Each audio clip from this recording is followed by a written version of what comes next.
বুঝো বাবা। তা ভালো আছো?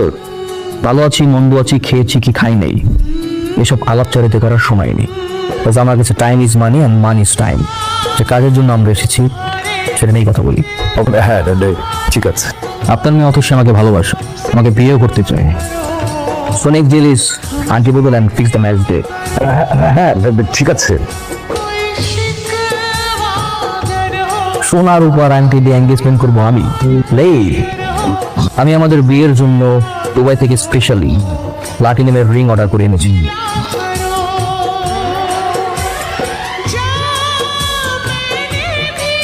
তোর ইউনিভার্সিটিতে ঢুকার ভিসা কে দিল রে?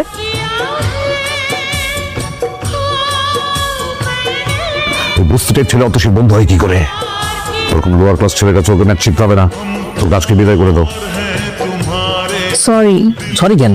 আমি জানি কালকে তুমি বাবার কথাগুলো শুনে ফেলেছো আর হয়তো কষ্টও পেয়েছো। না কোনো সমস্যা নেই, আমি কোনো কিছু শুনি নাই। আচ্ছা যাই হোক, শোনো, আমি যেহেতু তোমার কাছে খুব ভালো ম্যাথ বুঝি, তাহলে তোমার কাছে শিখবো। কালকে থেকে আমি তোমার বাসায় গিয়ে শিখবো। কি শিখাবা? কিন্তু আমার বাসায় তো ওই পরিবেশ নাই। তো সমস্যা কোথায়? তুমি যদি এরকম পরিবেশে পড়ে ইউনিভার্সিটি টপার হতে পারো, তাহলে আমি কেন পারবো না? বুঝছো?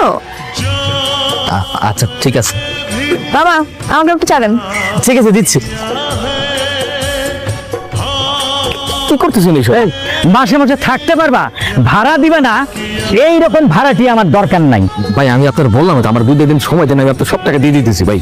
এই তোমারে তো সময় দিতে দিতে আমার ভরি নষ্ট হয়ে গেছে। তোমারে সময় দেওয়ার আমার টাইম নাই। গাড়ি বুঝ খাবেন যা, চলে যাবা। ভাই আমি না নতুন একটা টিউশনে পাইছি, টিউশনের টাকা পাইলে আমি আপনার টাকা দিয়ে দিতেছি। এই তোর পকেটে 2 টাকাও নাই, তুই টিউশনি কইরে তুই খাবি না আমারে টাকা দিবি? কই যাচ্ছিস? তোকে বললাম না রাইসুলের কাছে আমি টিউশন করবো, এটাই ওর বাসা। ও কেন, বেশি কি টিচার অভাব পড়ছে? না, বাট ওর কাছে আমি খুব ইজিলি বুঝতে পারি, দ্যাটস ওয়াই। আচ্ছা আমি বুঝলাম না, তুই একটা প্রাধান্য দিচ্ছিস কেন? আমরা ওকে কিছু বললে আবার কি প্রোটেস্টও করছিস? ব্যাপার কি? দেখ এমন কিছুই না, ও খুব সহজ সরল একটা ছেলে। আমি জাস্ট ওকে সাপোর্ট করতেছি, দ্যাটস ইট। শুধু সাপোর্ট করতেছিস, আমরা তো মনে হচ্ছে তোকে ভালোবেসে ফেলেছিস।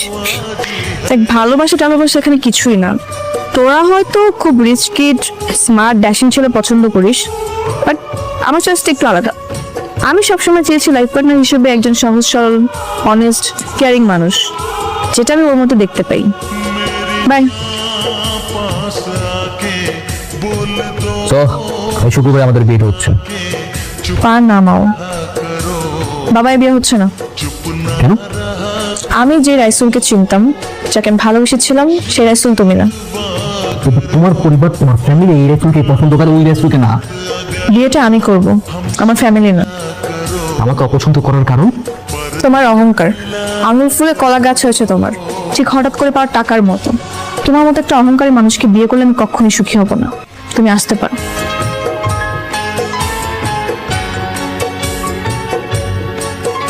বারবার ফোন দিচ্ছ কেন? কালকে আমার সাথে একটু দেখা করতে পারবা, শেষবারের মতো? ঠিক আছে।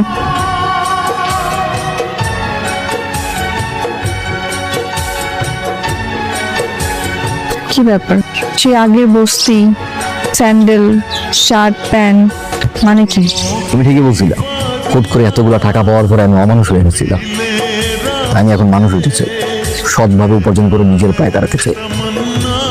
যে মেয়ে নিঃস্বার্থভাবে একটা ছেলেকে ভালোবাসতে পারে, সেই ছেলেটা সেই মেয়েটার জন্য পুরো পৃথিবী উপরে ফেলতে পারে। টাকা পয়সা, বাড়ি গাড়ি, ধন দৌলত এসব তো কোনো কিছুই না। তাই আমি আমার যত স্থাবর অস্থাবর যত সম্পত্তি আছে, যা কিছু বিভিন্ন এতিমখানা মাদ্রাসায় দান করে দিয়ে এসেছি। দান করে খুব ভালোই করেছো। সব তো তোমার ব্ল্যাক মানিই ছিল। তুমি কিভাবে জানলে? তুমি কি ভাবছো তোমার সবকিছু আমার কাছে অজানা? আমি সবই জানতাম। দেখো তো, আমি শুরু থেকে তোমাকে ভালোবাসতাম, তোমার মায়ে পড়েছিলেন, কিন্তু আমি জানতাম তোমার আমার ভালোবাসার কোনো পরিণতি নেই। আমি আমার নিজের অবস্থান জানি, আর এই সবকিছু মূল ছিল টাকা। টাকার জন্য আমি আমার এমন কোনো জায়গা নাই, নিজের ঘর বলো, বাড়ি বলো, ভার্সিটি, ফ্রেন্ড সার্কেল, বন্ধু বান্ধব, এমন কোনো প্লেস নাই যে অপমান অপদস্থ হয়নি, ইভেন কি তোমার ফ্যামিলির সামনেও। তাই টাকা কিভাবে কামাবো এটাই ছিল আমার প্রধান লক্ষ্য, সেটা বৈধ হোক আর অবৈধ হোক। তোমাকে পাওয়ার জন্য আমি সবকিছু করার জন্য রাজি ছিলাম, কিন্তু আমি জানতাম যতক্ষণ না পর্যন্ত আমি অনেক টাকা কামাতে না পারবো, তোমার ফ্যামিলি আমাকে গ্রহণ করবে না। কি দেখো, এত টাকার মালিক হওয়ার পরেও আমার ফ্যামিলি আমাকে ঠিকই গ্রহণ করলো, তখন তুমি আমাকে গ্রহণ করলো না। তুমি তোমার চোখ দিয়ে যেভাবে আমাকে দেখেছো, আমি তোমাকে সেভাবে দেখিনি। আমি সবসময় তোমাকে একটা সৎ সহজ সরল মানুষ হিসেবে ভালোবেসেছি। এখন তো আমি আবার সেই আগের রেসেল হয়ে গেছি, সৎ সহজ সরল সব বাদ দিয়ে দিয়েছি। এখন কি আমি ভালোবাসবে? ভালোবাসি বলেই তো আসছি।